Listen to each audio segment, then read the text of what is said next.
Okay, welcome back to another BL Wednesday where I've been slowly falling in love with this show, Go For It Nakamura, and I don't know, like it's healing a part of my childhood, I guess, where you just know, I guess, from a young age, like your sexuality. Like Nakamura is just like, I'm shy and gay. Like, say that. But anyway, long story short, we get into episode 9, Pursue a Cultural Festival on a Starry Night. Nakamura, on a starry night, Nakamura yearns to walk around a school festival with Hirose, but instead he finds himself alone. So, you know, throughout this season, we've been seeing Nakamura crash out almost every episode and be reassured sometimes by Hirose's love. And sometimes that's how love is. You know, that's the way that love goes. Ain't it what Janet Jackson said? But anyway, for lack of better words, let's just go ahead and get into this episode 9.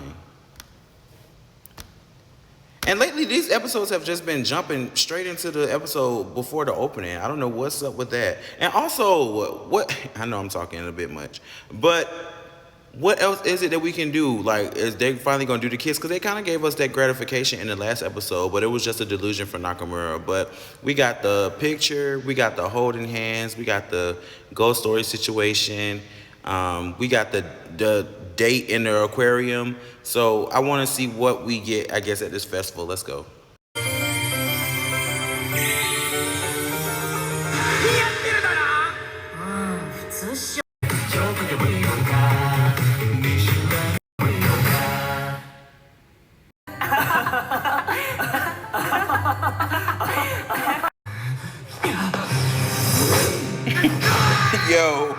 Yo. Somebody needs to get her. It's something wrong with her. I feel like just as much as Nakamura has like his delusions and somewhat of an obsession with Hirose, I feel like homegirl right here with the teal hairs has like an obsession with Nakamura, like the seance, the blood, well, whatever was inside that potion. But homegirl's crazy. It's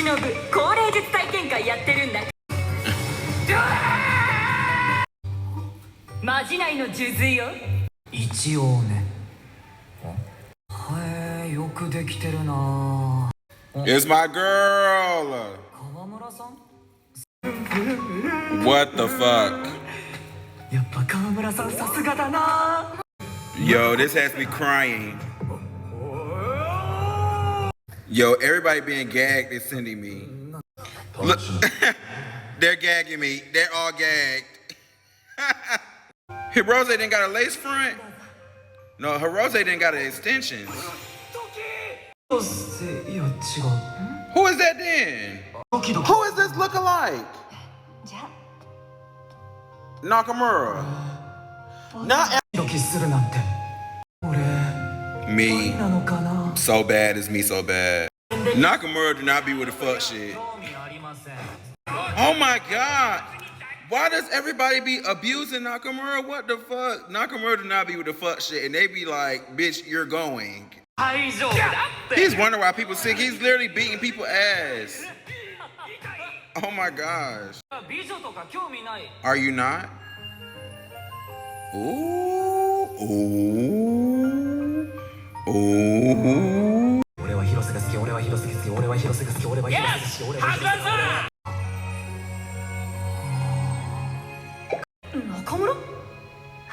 What did I knew it.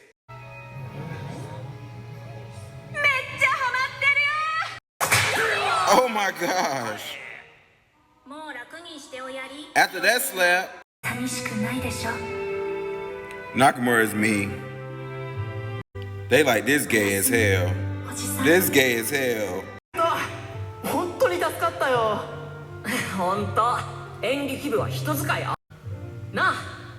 Nakamura.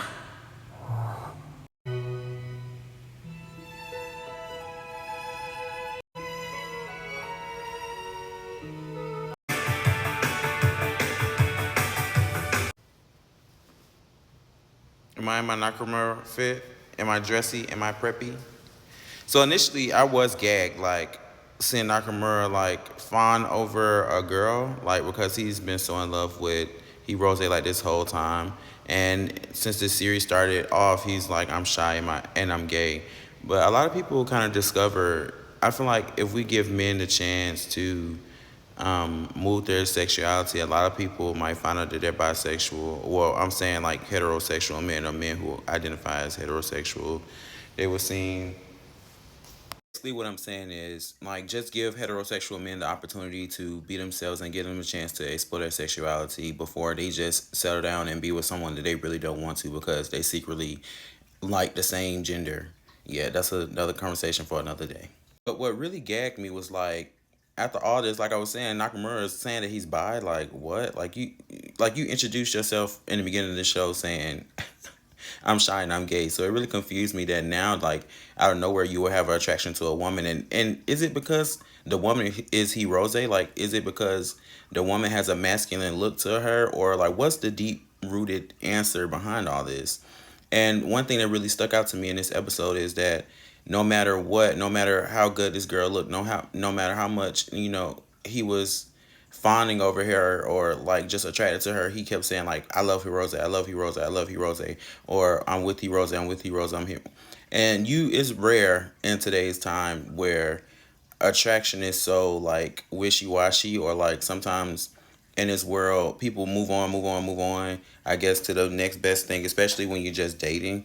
So, you know, I can commend Nakamura for that because you don't find a lot of young men, especially at that age. Well, yes, you do. Like when you young like that, you be thinking the first person that you like is gonna be the person that you marry or whatever for the rest of your life. And sometimes that do happen when you leave high school. Sometimes you do have high school sweethearts, but that is rare.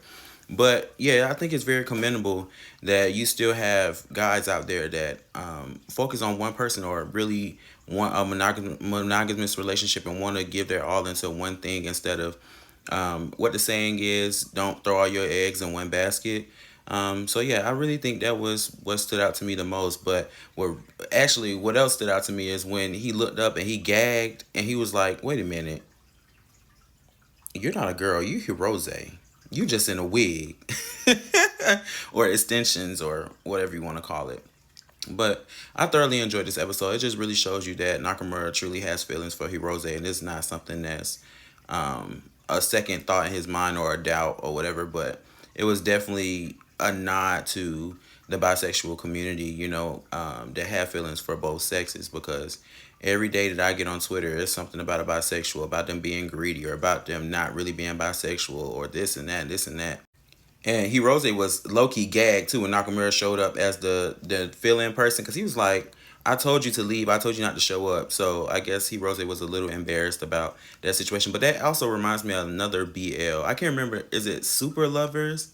I can't remember. It's like one BL where one character grows up because he's like real feminine. He looks like a girl. He plays a girl in the show, and then they eventually grow up. Y'all just gotta check it out. It's on Crunchyroll as well. But yeah, did you know that? Could you tell from the beginning that Hirose was that person in the wig, or did you really think like it was his sister or a female? That's what I want to know. Did you immediately was like, nah, that's Hirose in the wig?